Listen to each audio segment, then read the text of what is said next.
Assalamualaikum warahmatullahi wabarakatuh.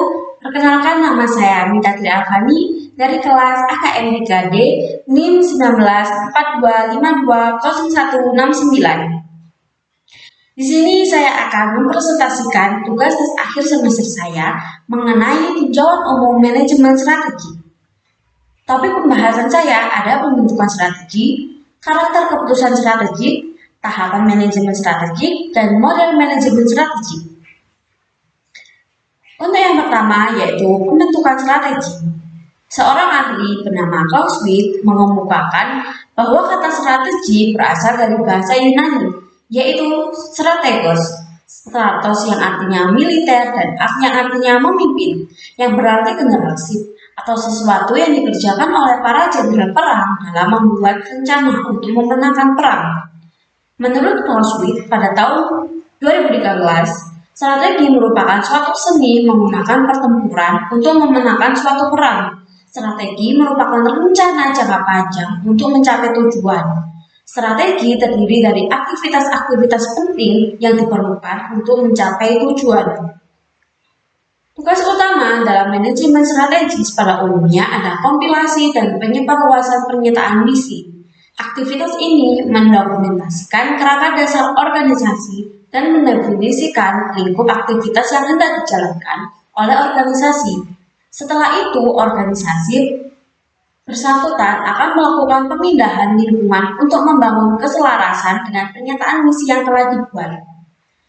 Pembentukan strategi adalah kombinasi dari 3 proses utama. Yang pertama, dia melakukan analisis situasi, evaluasi diri, dan analisis pesaing, baik internal maupun eksternal, baik lingkungan mikro maupun lingkungan makro. Bersamaan dengan penaksiran tersebut, tujuan dirumuskannya. Tujuan ini harus bersifat paralel dalam rentang jangka pendek dan jangka panjang. Maka di sini juga termasuk di dalamnya menyusun pernyataan visi, cara pandang jauh ke depan dari masa depan yang dimungkinkan, pernyataan visi bagaimana peran organisasi terhadap lingkungan publik, tujuan perusahaan secara umum, baik finansial maupun strategis, tujuan unit bisnis strategis, baik finansial maupun strategis, dan tujuan taktis. Yang kedua yaitu karakter keputusan strategi. Keputusan strategi menurut Grant pada tahun 1995 dan Peirce and Robinson pada 1997 memiliki 6 karakteristik utama. Yang pertama, penting bagi keseluruhan organisasi sehingga memerlukan keputusan di tingkat manajemen puncak. Yang kedua, menuntut komitmen sumber daya yang relatif besar. Yang ketiga, mempunyai dampak besar terhadap kelangsungan hidup organisasi dalam jangka panjang. Yang keempat, berorientasi ke masa depan yang cukup jauh. Yang kelima, mempunyai dampak lintas fungsional atau lintas bisnis. Dan yang keenam, menuntut organisasi untuk mempertimbangkan pengaruh dari faktor-faktor luar organisasi. Peirce and Robinson pada tahun 1997 menyatakan bahwa terdapat 3 strategi dalam suatu organisasi yang bersesuaian dengan hierarki yang ada dalam organisasi tersebut. Yang tingkat pertama yaitu tingkat puncak atau tingkat korporat yang diduduki oleh dewan direksi atau board of direction. Dewan direksi bertanggung jawab atas kinerja keuangan perusahaan dan juga atas pencapaian tujuan-tujuan non-finansial, seperti citra dan tanggung jawab sosial perusahaan. Orientasi pada tingkat puncak ini adalah kepentingan stakeholders atau pemangku kepentingan dan masyarakat luas. Tugas penting manajemen puncak adalah memutuskan bidang-bidang usaha yang sebagainya dimasuki perusahaan, menetapkan sasaran, dan merumuskan strategi yang menjadi arah kegiatan berbagai ide bisnis yang ada. Tingkat yang kedua dalam hierarki pengambilan keputusan adalah tingkat unit bisnis. Pejabat di tingkat ini adalah para manajer unit bisnis. Para manajer di tingkat ini harus menerjemahkan rumusan arah umum yang diberikan manajemen puncak menjadi sasaran dan strategi fungsional yang konkret untuk setiap divisi atau unit usaha strategi. Intinya, manajer bisnis harus memutuskan landasan bersaing bagi unit bisnisnya di arena produk pasar yang telah dipilih. Manajer di tingkat ini harus berusaha mengidentifikasi dan memilih segmen pasar yang menarik. Di segmen pasar tersebut, organisasi harus mampu bersaing dengan memanfaatkan keunggulan bersaingnya. Yang ketiga, dalam hal pengambilan keputusan adalah tingkat fungsional, yang utamanya terdiri atas manajer produk, manajer wilayah, dan manajer fungsional. Para utamanya di tingkat ini bertanggung jawab menyusun sasaran tahunan dan strategi jangka pendek di bidang-bidang seperti produksi atau operasi, riset dan pengembangan, keuangan dan akunting, pemasaran dan sumber daya manusia. Tanggung jawab utama para manajer di tingkat ini adalah mengimplementasikan rencana strategik perusahaan. Dapat dikatakan bahwa manajer puncak dan manajer unit bisnis memutuskan aktivitas perencanaan mereka pada doing the right thing, sedangkan manajer fungsional memutuskan fungsi perencanaan pada doing the right things. Jadi, manajer fungsional secara langsung menangani aspek-aspek efisiensi dan efektivitas sistem produksi dan pemasaran, kualitas ragam layanan bagi pelanggan, serta kontribusi produk dan jasa dalam meningkatkan bagian pasar atau market share. Yang ketiga adalah tahapan manajemen strategi.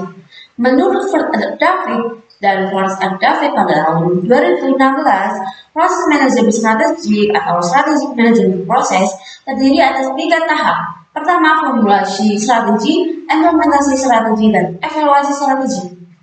Formulasi strategi sendiri atau strategi formulation itu mencakup pengembangan visi dan misi, mengidentifikasi kesempatan dan ancaman eksternal organisasi, menentukan kekuatan dan kelemahan internal, menciptakan tujuan jangka panjang, memulai strategi alternatif, dan memilih strategi khusus untuk dicapainya. Yang kedua ada implementasi strategi atau strategi implementation, yaitu mencakup perkembangan budaya seperti budaya suportif, strategi penciptaan struktur organisasi yang efektif, pengarahan kembali usaha pemasaran, persiapan anggaran, pengembangan dan penggunaan sistem informasi, serta pengaitan kompensasi karyawan dengan kinerja organisasi. Yang ketiga ada evaluasi strategi atau strategi evaluation. Evaluasi strategi ini adalah tahapan final dalam manajemen strategi. Manajer harus mengetahui ketika strategi tertentu tidak bekerja dengan baik. Dia harus evaluasi strategi adalah cara yang tepat untuk mengetahui informasi ini. 3 aktivitas fundamental evaluasi strategi adalah: pertama, meninjau faktor internal dan eksternal yang merupakan basic utama strategi saat ini. Kedua, mengukur kinerja. Yang ketiga, mengambil tindakan korektif. Evaluasi strategi dibutuhkan karena kesuksesan hari ini bukan jaminan kesuksesan besok. Sukses selalu menciptakan permasalahan yang baru. Rasa puas pada organisasi seringkali berujung pada kematian organisasi. Topik yang keempat ada model manajemen strategi. Dalam model manajemen strategi ini, yang pertama itu ada mengembangkan pernyataan visi dan misi. Yang kedua, dia menjalankan audit eksternal. Yang ketiga, menjalankan audit internal. Yang keempat, menetapkan tujuan jangka panjang. Yang kelima, merumuskan, mengevaluasi dan memilih strategi. Yang keenam, implementasi strategi, isu manajemen. Yang ketujuh, implementasi strategi, isu-isu pemasaran, keuangan, akuntansi, penelitian, pengembangan, dan sistem informasi manajemen. Yang kedelapan, mengukur dan mengevaluasi kinerja. Dan diikuti dengan formulasi strategi, implementasi strategi, dan evaluasi strategi sebagai tahapannya. Ini adalah gambar model komprehensif proses manajemen strategi yang diterima secara luas. Model ini tidak menjamin keberhasilan, tapi model tersebut menunjukkan pendekatan yang jelas dan praktis untuk memformulasi, mengimplementasi, dan mengevaluasi strategi. Mengidentifikasi visi, misi, tujuan, dan strategi perusahaan saat ini adalah titik awal yang logis untuk manajemen strategis karena situasi dan kondisi perusahaan saat ini mungkin tidak cocok dengan strategi tertentu dan bahkan mungkin mensyaratkan tindakan tertentu. Setiap organisasi memiliki visi, misi, tujuan, dan strategi, bahkan jika elemen-elemen ini tidak secara sadar didesain, ditulis, dan dikomunikasikan. Sekian presentasi dari saya. Maaf jika ada salah kata. Semoga ilmu yang saya presentasikan bisa membantu. Terima kasih. Wassalamualaikum warahmatullahi wabarakatuh.